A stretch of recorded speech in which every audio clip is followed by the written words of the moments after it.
Hello everyone, এটা কি পিঠা বলতে পারবেন?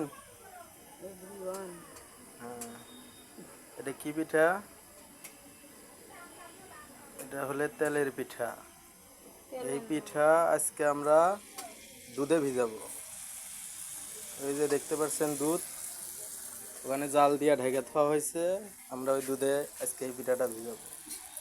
এই যে দেখেন, দুধ নারকেল এই যে পিঠা, দুধের ভিতরে নারকেল আছে। নারকেলটা দিয়ে নেবেন, নারকেল দিলে একটু টেস্ট হয় বেশি। আর এই যে এখানে দেখেন, এই যে আমার খালু, এই যে আমার খালু পিঠে। আপনার এটা দেখতে পাচ্ছেন হয়তো পেজি মনে করবেন, পেজি, কিন্তু এটা পেজি না। এটাও আমরা দুধে ভিজাবো। এটা আরও বেশি খেতে স্বাদ তেলের পিঠার চেয়ে, কিন্তু পেজির মতন ভেজে নেবেন, নিয়ে দুধে ভিজাবেন। ভাজার সময় মিষ্টি দিয়ে ভাজবেন পিঠা দুটাই।